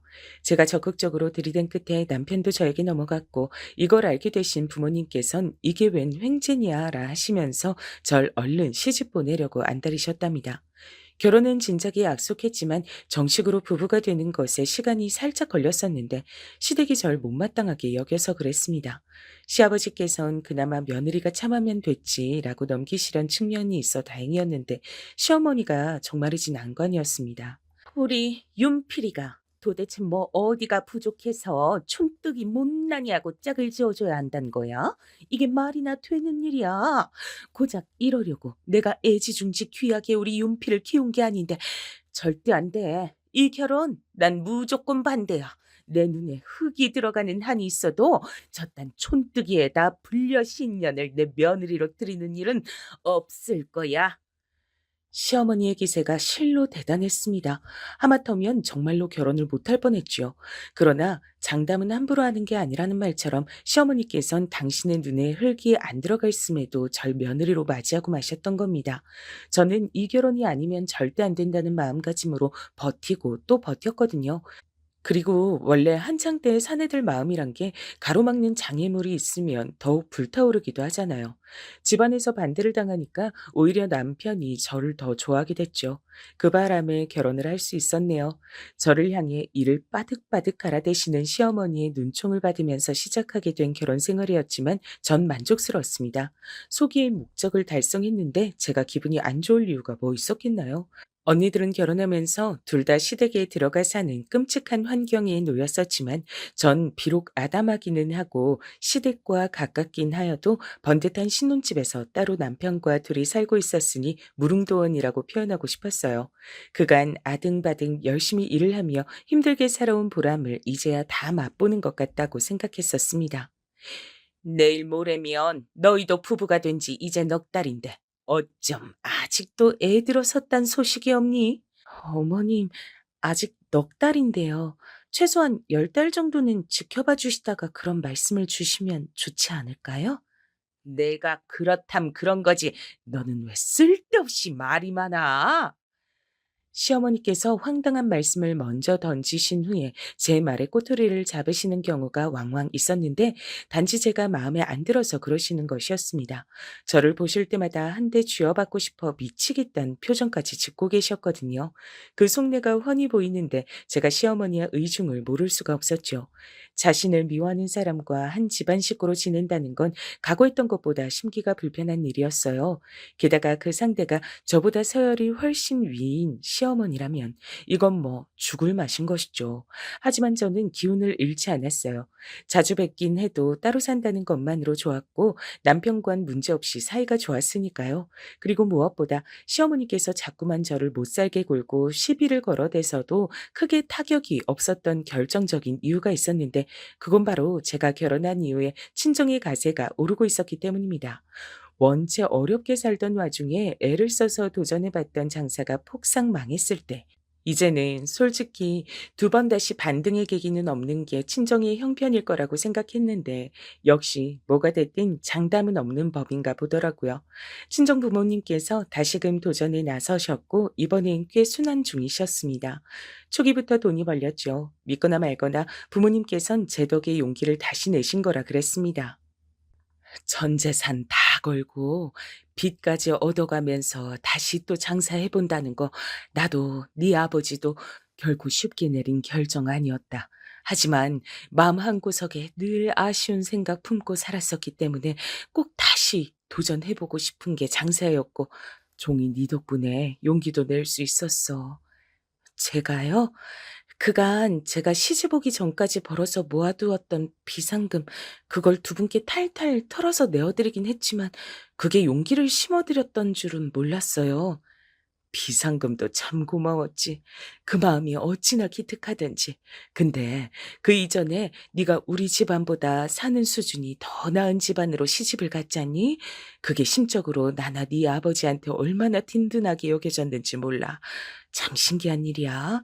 우리 종이가 자기 언니들보다 외모도 떨어지는데 시집은 제일 잘 간 걸 보면서 세상 일은 알 수가 없다고 생각했단다.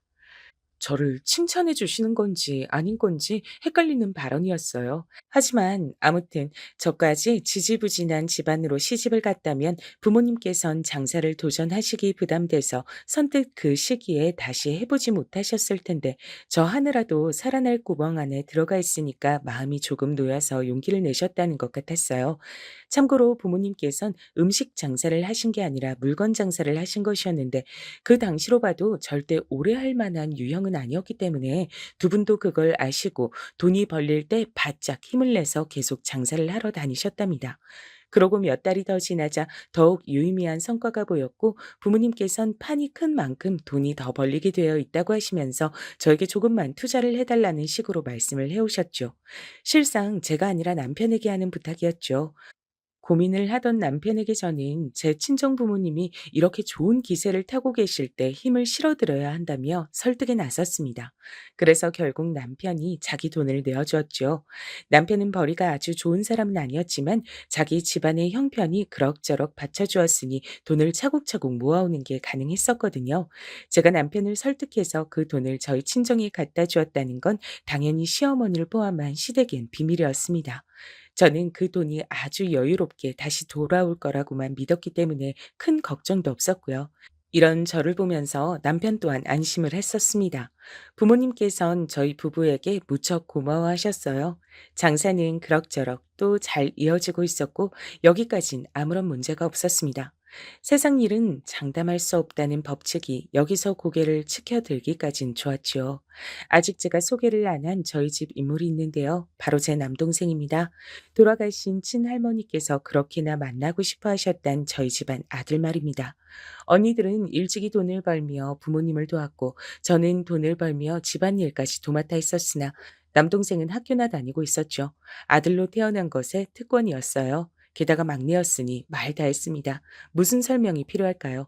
부모님께선 아들을 대학 보내겠다고 하시며 각오를 다지신 바 있었으나 정작 장본인이 조금도 각오가 되어 있지 않았던 관계로 그건 물거품이 됐습니다. 남동생에겐 공부머리라는 게 없었어요. 제가 보기에 저희 남매 중에 머리를 굴릴 인물은 작은 언니 정도였습니다. 괜히 남동생에게 공부를 투자하는 바람에 허송세월이나 보냈죠. 남동생은 실패와 실패만 거듭 반복하다 결국 대학에 못 갔어요. 집에서 뒹굴거리며 놀다 군대를 가더니 거기서 사람이 달라져 왔습니다. 당시에는 군 복무 기간이 지금보다 길었잖아요. 군대가 남동생을 바꿔놓아서 군대를 다녀온 뒤엔 남동생이 놀지 않고 뭐라도 일을 해서 돈을 벌겠다 그랬습니다. 그래서 큰 형부의 지인이 하는 자그마한 사업장에서 일손을 도왔죠. 그냥 다른 곳에서 돈을 벌면 안 되냐고 제가 그랬더니 부모님께서 하시는 말씀이 아들 걱정돼서 안 된다 그러셨습니다. 너무 고생하면서 귀한 아들이 그렇게 살까봐 걱정이 되셨던 거죠. 그래서 남동생은 아는 인맥을 통한 곳에서 적은 돈이나 벌면서 그렇게 지내고 있었던 건데요. 문제는 그곳에서 서류를 정리하고 잡무를 담당하는 여직원이 딱 하나 있었는데 이 인간 때문에 아주 크나큰 비극이 터졌단 겁니다. 저도 아는 사람이었어요. 원래 인맥으로 돌아가는 장소가 그 나물의 그 밥이잖아요. 그 여직원은 제가 20대 초반에 일하던 공장에서 처음 인연을 맺었던 동갑내기 친구였습니다. 나이가 같았기 때문에 금세 친해졌던 사이였죠. 지금도 기억이 나는 게 저는 제 이름이 어째서 종이가 됐는지 그 배경을 밝히면서 이런 질문을 했었습니다. 말자야, 너도 나와 비슷한 경우지? 이제 딸려는 그만 태어나라는 의미에서 이름에다가 말을 집어넣은 거지? 아니, 그런 건 아닐 거야. 태어난 순서대로 큰언니 이름은 성희, 오빠 이름은 태화, 작은언니 명희, 남동생은 태규야. 뭐? 근데 너는 왜 이름이 말자야? 희돌림도 아니고 태돌림도 아니잖아. 나도 몰라. 우리 아버지가 그러시는데 내가 태어나기 전으로 온 동네에 사흘 내내 비바람이 불고 벼락까지 쳤다네. 해도 안 떠서 기분이 꿀꿀하고 안 좋더래. 내 생각엔 그래서 홧김에 내 이름만 그냥 말자라고 지으신 것 같아. 그걸 들으면서 '얘도 참 안 됐다.' 이런 생각을 했었습니다. 말자는 먼 친척 집에 와서 얹혀 살며 공장 일을 다니고 있었죠. 다른 가족들은 뿔뿔이 흩어졌다 그랬어요. 어쩌다 그렇게 됐냐고 물었을 때 돈이라는 한 글자 대답을 들었던 것으로 기억합니다. 말자는 명량한 인물이었죠. 제가 이따금씩 비관적인 말을 할 때마다 긍정적인 기운을 저에게 심어줬습니다. 아, 오늘도 공장 꼬라지 한 번 우중충하다. 이게 내 미래고 인생일 거야. 난 평생 이렇게 살다 죽겠지? 종이야, 그건 살아보기 전까진 몰라. 그리고 혹시 알아? 나중엔 이때를 생각하면서 내가 그랬었나 하면서 웃고 넘어가게 될지? 좋은 생각하고 살면 그 생각대로 되기 마련이란 말을 난 어디선가 들어봤어. 그러니까 종이 너도 되도록 좋은 생각하고 사는 게 어때? 전 형제가 셋이라도 있었고 부모님과 같이 살기라도 했지. 말자 얘는 쥐뿔 아무것도 자기 곁에 남아있지 않고 하나도 안 친한 친척집에서 매번 눈칫밥을 얻어먹고 사느라 어깨와 등도 움츠러져 있는 주제에 뭐가 이렇게 밝은가 싶었습니다. 긍정적인 것도 정도가 있지 싶었어요. 하지만 그렇게 생각하면서도 전 점차 말자에게 동화됐던 것 같아요. 그 기운에 물들어 가더라고요. 사실 말자는 더 친해지고 나서 알고 보니까 저보다 2살 위였습니다. 당시에 출생 신고를 잘못했기 때문이라 그러더라고요. 그래서 그런지 언니 같은 면모로 저를 이끌어주는 측면이 있었어요. 언니 같은 친구가 전 좋았고 남편과 결혼하는 데 있어서도 말자가 저한테 분명한 용기를 불어넣어 준 바 있었다고 생각합니다. 그 공장의 내부 사정으로 전 진작에 잘린 뒤였지만 말자와는 종종 연락을 이어갔던 사이였는데요. 나중에는 말자도 그곳에서 나오게 됐고 다른 곳들을 전전했지만 뾰족한 수는 없었죠. 그러다 저를 통해서 그곳에 들어가 일을 하게 됐던 겁니다. 큰 형부의 지인이 하던 작은 사업장 말입니다. 제 소개를 통한 것이었어요. 전 말자를 제 가장 친한 친구로서 믿고 있었기 때문에 자신 있게 소개시켜줬고 역시나 그것 때문에 제가 욕을 얻어먹을 일은 없었죠. 그런데 제 남동생도 그곳에 들어가면서부터 일이 조금 꼬이게 됐습니다. 제 입장에선 아주 난데없는 일이었어요. 말자가 제 남동생과 눈이 맞은 겁니다. 아니, 넌 어떻게 친구 남동생하고 눈이 맞을 수가 있어? 네가 걔를 처음 본 것도 아니었잖아. 예전에도 몇 번 봤었잖아. 근데 이제 와서 이게 말이나 돼? 게다가 둘이 나이 차이도 있는데. 미안해. 남녀 사이란 게 그렇더라. 나도 그저 누나 동생 사이로 잘 지내보고자 하는 마음이었는데 어쩌다 보니까 이렇게 됐어. 어느새 남자로 보이더라. 너한텐 정말 미안해. 이미 그렇게 됐다는데 내가 참 뭐라고 할 수도 없고. 근데 우리 부모님이 웬만해선 널 허락 안 하실 가능성이 높으니까 진지하게 결혼할 생각으로 내 남동생하고 만나지 마. 연애만 하겠다는 마음가짐이면 좋겠어. 나니까 말자 네가 좋은 사람인 걸 알지. 그치만 우리 부모님 눈엔 웬만큼 잘난 상대가 아니면 남동생 짝으로 성에 차지 않으실 거야. 나도 알아. 너희 부모님 다시 장사에 도전하셔서 지금 그렇게 열심히 하시는 것도 하나뿐인 아들을 근사하게 장가 보내주고 싶어서 그러시는 거지? 네, 네가 그걸 어떻게 알아? 그 민망한 비밀을 네가 알고 있다니. 내 남동생 녀석이 너한테 그런 것까지 죄다 나불거렸구나? 아이고, 이 주둥이 한번 가벼운 녀석 같으니. 말자는 이미 제 남동생과 친밀할 대로 친밀해진 것 같았죠. 그런 속사정까지 다 알고 있었으니까요. 부모님께 헌신하며 도움을 드리고 살아온 건 저를 포함한 딸 자식들이었지만 두 분께 가장 우선순위는 아들이었습니다. 장사를 해서라도 집안에 돈을 끌어오고 싶어 하신 궁극적인 이유가 제 남동생이었으니까요. 저는 그걸 알고 입맛이 무척 썼지만 어차피 평생 가도 제가 남동생을 이겨먹을 수 있을 것 같진 않아 진작 순응한 바였습니다. 그래도 왠지 적나라하게 민망한 사실이라 집안에서만 눈치로 통하는 얘기였는데 그걸 말자가 알고 있었던 겁니다. 남동생에게 진짜로 진심으로 만나고 있는 거냐고 제가 추궁을 안 할 수가 없었네요.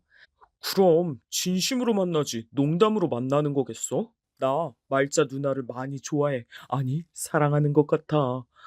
놀고 있네. 뒷감당을 어떻게 하려고 이러는지 모르겠다.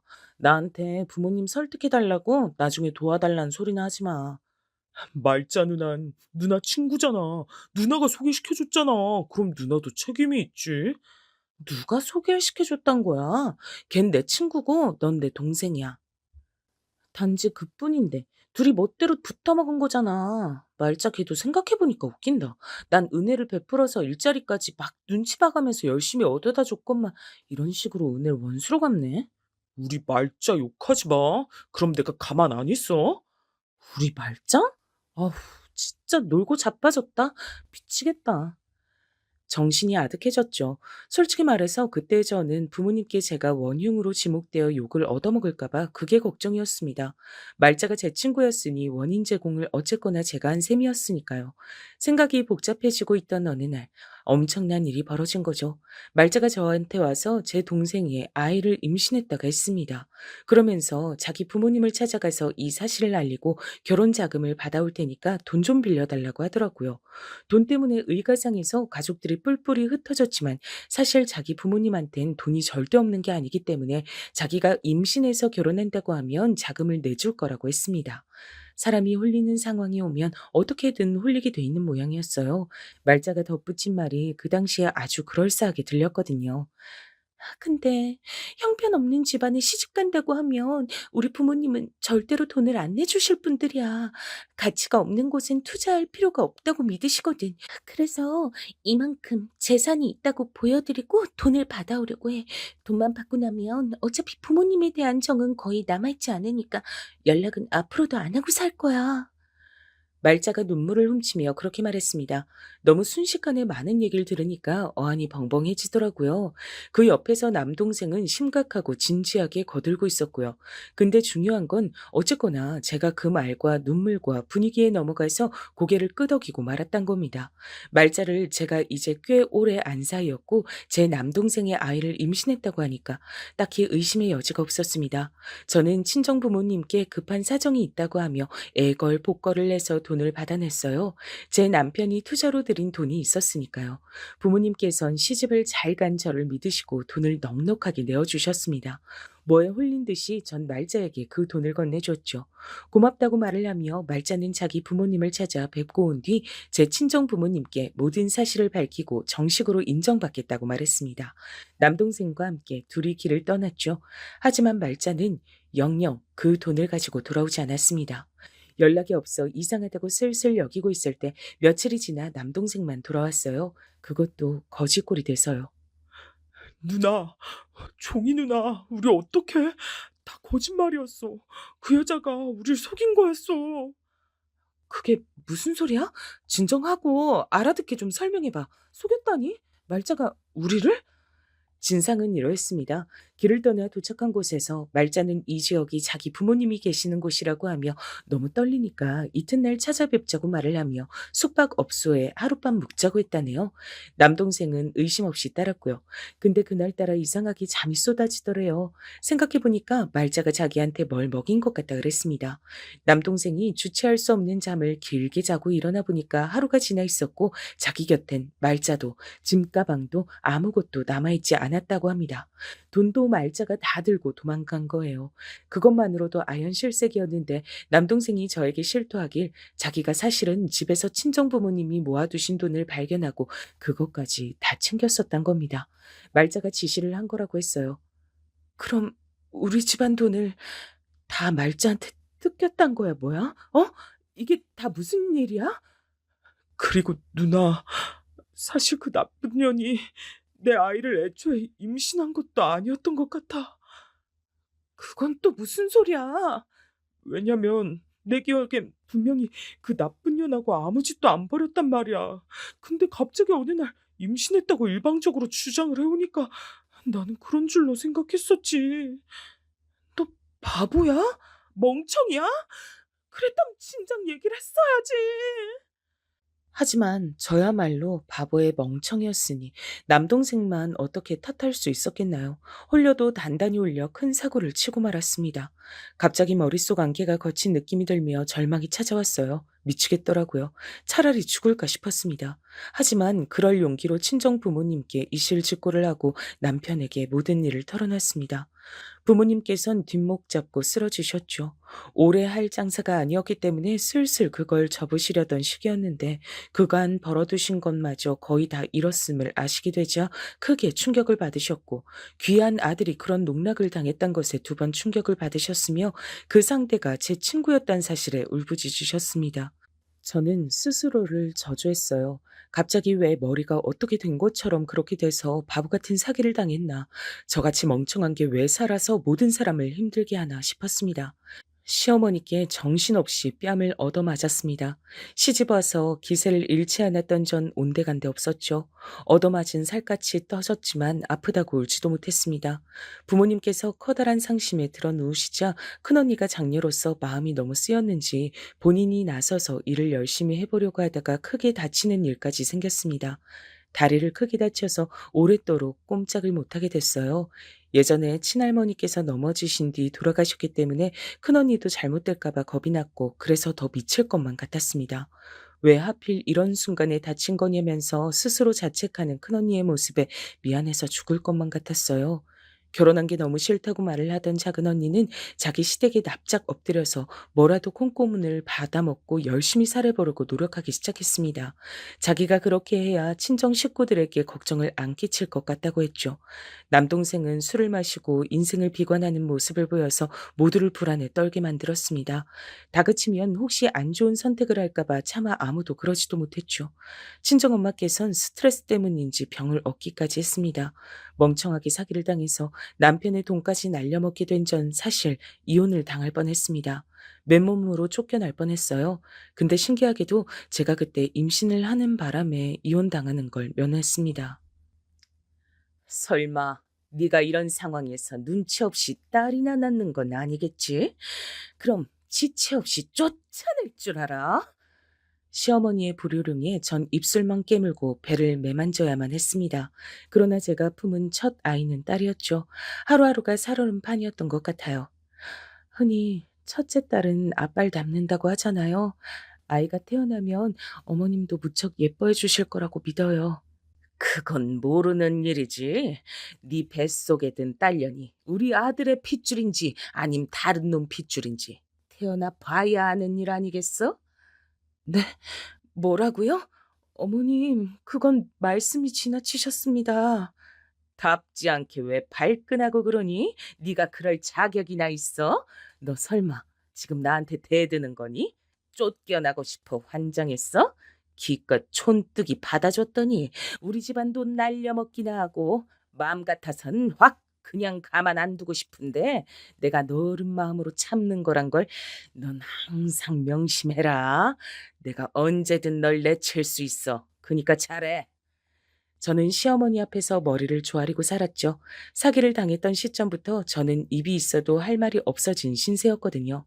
첫째 아이가 태어났지만 남편과의 관계도 제가 사기를 당하기 이전으로 돌아가진 않았습니다.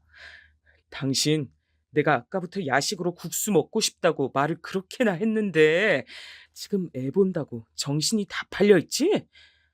애가 울고 보채는데 그럼 어떡해. 애는 내팽개치고 국수나 만들란 거야? 내가 하라면 하는 거지 왜 그렇게 잔말이 많아? 그러니까 돈이나 뜯겼지. 당시에 제 꿈이 밟히면 꿈틀할 줄 아는 지렁이가 되는 것이었네요. 오죽하면 그랬습니다. 아들을 임신하라는 시어머니의 잔소리 때문에 둘째를 금방 임신했는데 천만다행으로 정말 아들을 낳았어요. 막내 셋째는 딸이었고요. 자식들을 낳고 키우다 보니까 하루하루 바쁘고 피곤한 세월이 금방 갔습니다. 애들이 금방 크더라고요. 제 아이들은 왜 자기 외삼촌이 결혼을 그토록 늦게 했는지, 외삼촌 결혼식에 왜 저를 포함한 사람들이 한숨으로 눈물을 흘렸는지 그게 의문인 눈치였답니다. 시댁 식구들 앞에서 늘 죄인이 되어 사는 며느리, 그게 제 모습인 것을 제 아이들은 당연시하며 자라났죠. 초라하게 쪼들리는 게 외가의 당연한 모습이라고 아이들은 생각했고요. 그러다가 시부모님께서 차례로 돌아가시고 나서부터 뭔가 변화가 일어났습니다. 그때가 되니까 저도 이제 나이가 꽤 들어서 더 이상 과거에 멍청했던 실수에만 사로잡혀 있지도 않더라고요. 죽도록 쉬지 않고 집안일이든 뭐든 다 해내면서 살아왔으니 남편 앞에서 이제 더 이상 그토록 눈치 보면서 주눅들 일도 없었습니다. 자식들을 열심히 잘 키워냈다는 보람 하나로 당당하게 어깨를 펴고 살기 시작했더니 남편도 점점 더 큰 소리를 안 치게 되더라고요. 시간의 흐름이 만들어낸 변화였죠. 저희 첫째가 가장 먼저 결혼을 했어요. 그때 제가 처음으로 자식들 앞에서 옛날 얘기를 꺼냈습니다. 부끄러웠던 저의 실수를 말이죠. 그러자 세 자식들 모두 저와 남동생을 멍청하다고 손가락질하지 않고 작정하고 사기를 친 뒤 도망갔던 말자를 맹렬하게 비난해줘서 내심 제가 고마웠습니다. 바보 같아 보이면 어쩌나 싶었는데 사기를 당한 사람이 아니라 사기를 친 사람이 나쁜 거라고 그렇게만 생각해주는 제 자식들이 기특했네요. 옛날의 충격과 상처를 이젠 다 뒤로하고 어느새 시간이 더 흘러 막내인 셋째를 결혼시킬 때가 됐습니다. 감개무량하더라고요. 저희 셋째가 결혼 이야기를 입에 올리며 행복해 보여서 저는 그것으로 됐다고 생각했어요. 엄마, 상견례는 아무래도 한정식 집에서 하는 게 가장 무난할 것 같은데 엄마도 괜찮죠? 그럼 괜찮지. 엄마는 우리 윤희가 결정하는 건 다 맞아. 근데 윤희야, 너 정말 결혼 미룰 생각 없는 거야? 에이, 엄마 또 이러신다. 요즘엔 점점 결혼 늦게 하는 추세니까 나도 더 늦게 해도 된다고 또 그 소리 하려고 이러시는 거죠? 다 알아요. 그치만 결혼에 대한 확신을 주는 사람이 있는데 굳이 서두르지 않을 이유가 없어요. 정연 오빠하고 결혼해서 살면 안 싸우고 행복하게 지낼 것 같아요. 엄만 우리 막내딸이 엄마 곁에 더 오래오래 머물렀으면 싶어서 욕심나는 거지. 언제 이렇게 다 커서 시집 간다고 하게 됐을까? 윤희 넌 이 엄마보다도 남자 보는 눈이 100배, 1000배 더 좋으니까 그래. 분명 결혼해서 잘 살 거야. 그러게요. 엄마도 정연 오빠 처음부터 마음에 들어해 주시고 이뻐해 주셔서 저도 안심이에요. 상견례를 앞두고 셋째 딸과 키득거리며 나누는 대화가 소중했습니다. 셋째가 결혼을 앞둔 청년은 딱히 나무랄 데 없이 아주 괜찮은 인물이었어요. 중학교까지 외국에서 나왔고 그 이후엔 한국에 들어와서 학업을 이어갔더라고요. 그 가족이 원래 외국 살다가 한국에 들어온 경우라고 했습니다. 좋은 직장을 다니다가 다른 일을 해보고 싶단 일념 하나로 과감히 퇴사를 선택하고 새로이 공부를 해서 전혀 다른 직장으로 들어간 아주 도전적인 정신을 가진 청년이기도 했어요. 그게 다 집안에서 든든히 받쳐둔 덕분이라고 하더라고요. 그런 집안의 아들을 마다할 부모가 어디 있겠나 싶었어요. 저희 셋째가 남자 보는 눈 하나는 기똥찬 것 같았습니다. 그 정도나 되니까 제가 흔쾌히 허락을 했죠. 셋째마저 결혼시킨다 생각하면 가슴이 허전했지만 어쩔 수 없는 관문이라고 생각하며 상견례 날을 기다렸습니다. 저와 다르게 남편은 시큰둥하고 초연하기만 했죠. 그뿐인가요? 절 향해 갱년기 증상이 심한 거 아니냐며 남편은 그런 소리도 했습니다. 하여간에 멋대가리 없는 남자라는 생각을 하며 상견례장에 들어섰는데 이미 상대 측이 자리를 한 직후였어요. 말끔하게 차려입은 예비사위가 싱글벙글 웃는 얼굴로 저희 부부를 맞아줘서 아주 흐뭇했고요. 딱 보니까 예비사위는 친탁을 했더라고요. 그 부친과 무척이나 닮아 있었습니다. 얼른 인사를 나눈 다음 그 옆에 계신 모친 쪽을 바라봤어요. 예비사위하고는 모자가 안 닮아 있었는데 이상하게 제 눈에 얼굴이 낯이 익은 겁니다. 살면서 이런 사람을 본 일이 없는데도 희한하게 기분이 딱 오묘했어요. 드디어 뵙게 되네요. 이렇게 너무 좋은 자리에서 처음 뵙게 돼서 너무 기분이 좋습니다. 그 모친이 우아한 웃음을 지으며 그렇게 말을 하는 순간 제 머릿속에 딱 두 글자가 떠올랐어요. 저와 마주보고 앉은 예비 안사돈 되시는 그분이 설마 그 인간일까 싶으면서도 성함이 분명 그게 아니라고 언뜻 봐서 알고 있으면서도 저도 모르게 머릿속에 두 글자를 입 밖으로 뱉고 말았습니다. 그건 거역할 수 없는 강한 충동이었어요. 말자? 혹시 내가 아는 바로 그 말자? 그러자 수저를 집어들던 상대방의 손길이 딱 멈췄습니다. 그리고 반사적으로 고개를 번쩍 들더니 절 바라보던 그 눈빛 속의 혼돈. 저는 상대방 역시 바로 그 순간에 저의 정체를 눈치챘음을 알았습니다. 강한 확신이 제 안에서 소용돌이쳤죠. 세상에, 네가 맞구나. 너 말자 맞지? 계명에서 살고 있었어? 제가 그렇게 외치자 예비 안사돈, 아니 말자의 손에 들린 수저는 이제 파르르 떨리고 있었습니다. 애써 평정심을 되찾으려고 노력 중인 그 안면 근육의 움직임이 보여 가증스러웠죠. 제 옆에서 남편이 고개를 갸우뚱하며 아는 사람이야? 라고 물었다가 이내 깜짝 놀란 숨소리를 뱉었어요. 남편도 기억 속에서 말자란 이름을 찾아냈던 겁니다. 어떻게 있겠나요? 돈 뜯어간 사기꾼을요. 어머, 그래서 누구이실까요? 기억이 날까 말까 하는 중인데. 기억 안 나는 척 할 필요 없어. 내가 어렸을 땐 뭘 몰라서 너의 가짜는 연기력에도 속아 넘어갔지만 지금은 아니거든. 네가 날 알아봤단 걸 난 알아. 말자야. 널 이렇게 다시 만나네. 이렇게 세상 참 좁다고 하는 건가 봐. 아, 이제 기억났다. 혹시 종이? 내 친구 종이? 나랑 같이 일을 했던, 와, 이게 웬일인가 싶네요. 아직도 고상한 척을 유지하고 있는 말자를 보며 속이 끓어올랐어요. 그때 당황한 예비 사위의 표정이 보였고 셋째가 조용히 젓가락을 내려놨습니다. 셋째도 자기 예비 시어머니가 누군지 정확히 알아차린 뒤였습니다. 전 그 순간 약간 고민이 됐어요. 셋째가 바랬던 이 결혼인데 저 때문에 혹시 어그러지게 되면 그걸로 괜찮은 건가 싶어서요. 말자가 어떻게 나오느냐에 따라 달라질 수도 있겠다는 생각을 하던 바로 그때였습니다. 너무 미안하지만 내가 나이가 들면서 기억력이 영 안 좋아졌어요. 어제 먹은 메뉴도 헷갈릴 지경인데 옛날 일을 상세히 기억하긴 더욱 어렵죠. 근데 어쨌든 우리 한때 친구였죠. 그니까 지난 일이 어찌 됐든 다 잊고 이젠 잘 지내보면 만사 오케이라고 생각해요. 우리 그렇게 지냅시다. 피가 거꾸로 솟는다는 게 그런 것이더라고요. 셋째를 보면서 되도록 상견례 자리니까 참으려고 했는데 도저히 그럴 수만은 없어서 이를 갈며 말을 뱉었습니다. 친구? 그래, 친구라고 생각했었지. 그래서 너한테 일자리도 내가 주선해 줬었지. 근데 너 나한테 어떻게 굴었니? 사기쳐서 돈 뺏어갔잖아. 그 돈 들고 도망갔잖아. 내 동생 뒤통수 쳐서 속여먹고 임신한 척 연기하고 온갖 헛소리로 무장해서 혼을 쏙 빼놓고 우리 집안 돈까지 낼름 챙겨갔잖아. 그래놓고 다 덮어놓잔 식으로 말을 하면 나는 뭐가 돼? 내 동생은, 우리 가족은 분해서 어떡하라고. 너 참 뻔뻔하다. 그러니까 그때도 태연하게 사기를 쳤겠지. 그 후로 잘 살았니? 보니까 잘 산 것 같다. 그거 남의 집 피눈물 짜내서 잘 산 거니까 너는 반드시 대가를 치러야 할 거야. 어머, 대체 뭐라고 하는 건지 하나도 모르겠네. 진정 좀 하시고, 지금 이 자리는 그런 자리가 아니니까 어른스럽게 행동합시다. 사춘기 소녀처럼 지금 뭐 하는 짓이에요. 자식들한테 창피하게. 말자는 대단한 년이었어요. 역시 그 정도 되니까 당시에 대범하게 사기를 쳤겠죠.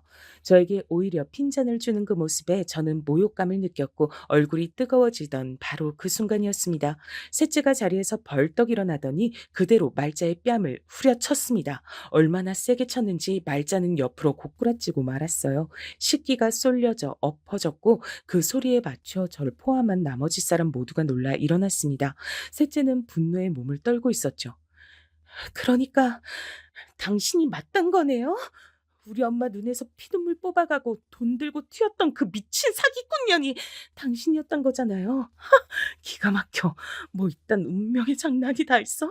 그럼 난 하마터면 우리 집안의 원수를 시어머니로 모실 뻔했단 거잖아요. 역겨워 진짜. 윤이야, 우리 엄마가 아무래도 어머니하고 뭔가 옛날에 오해가 있으셨던 모양인데 일단 차분히 얘기부터 나눠보자. 닥쳐! 무슨 얘기를 나눠? 오빠하고는 끝이야. 파혼이라고. 그리고 파혼하면서 발생한 내 정신적 피해에 대한 보상금 그거 내놔. 파혼? 나와 헤어지겠다고? 윤희야, 제발 이러지 마라. 게다가 웬 보상금이야. 왜? 주기 싫어? 그럼 주지 마.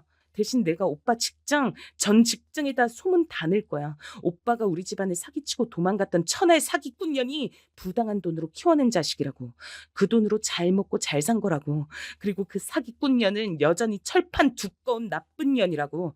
그래서 나한테 파혼당한 거라고. 그런 소문 쫙 낼 거야. 오빠가 나온 대학에도 퍼뜨릴 거고 동창들한테 연락 싹 돌릴 거야. 영어로 번역도 해서 오빠가 어릴 적 살았던 곳에도 내용 다 뿌릴래. 그 나라엔 우리나라보다 이런 도덕적 사건에 엄격하고 관심도 많다며. 셋째가 신랄하게 쏟아내는 말에 저는 가히 수십 년 묵은 채증이 풀리는 것만 같았어요. 예비 사위는 완전히 넋이 나간 채였고 말자는 꼴 좋게도 얼굴이 벌겋게 달아오른 채로 몸을 떨고 있었습니다. 자식이 그런 수모를 당하게 됐다는데 말자라고 할지라도 고개가 빳빳할 순 없었죠. 미안합니다. 아니, 죄송합니다. 그땐 제가 철이 없었고 당장 눈앞에 이익에 빠져 있어서 옳게 판단을 못 내렸어요. 잘못했습니다. 얼굴이 터질 것처럼 돼서는 억지로 제 앞에서 머리를 숙이고 사과를 하더라고요. 말자의 행동을 지켜보는 그 가족들의 넋이 나간 반응을 보며 전 코웃음을 쳤습니다. 안 받아주는 건 내 마음인 거 알지? 말론 누가 사과를 못하겠어. 진정한 성의를 보여야지. 내가 용서할 기분이 들지 안 들지 성의 표시를 보고 고민 좀 해볼게. 결혼에 미련 따위 없다는 듯 분노에 찬 셋째의 눈빛이 절 후련하게 만들었고 전 그런 말을 뱉으며 몸을 돌렸습니다. 그러자 저희 식구들이 다들 말자를 향해 한마디씩 욕을 남기고서 절 따랐죠. 셋째는 자기 예비 시어머니가 사기꾼 말자란 사실을 안 순간부터 그 결혼의 정이 확 떨어졌다 그랬습니다. 자기의 남은 목표는 이제 그쪽에서 돈을 뜯어내는 것밖에 안 남았다 그랬어요. 셋째는 자기만 믿으라며 전의를 불태웠고 정말로 해냈습니다. 세월이 그렇게 오래 흐르고 나서야 전 말자에게서 뜯겼던 돈을 받아낼 수 있었죠. 당시 금액의 2배를 조금 웃도는 돈을 받았고 남동생은 기분 좋게 술을 마셨답니다. 과거 행적이 드러난 탓인지 말자는 그 이후로 별거 생활에 들어갔다는 후문을 접했습니다. 꼴 좋다는 생각밖에 안 들었네요. 셋째는 2년 뒤 새로운 인연을 만나 너무나도 행복한 결혼식을 올렸고요. 지금까지도 잘 살고 있답니다.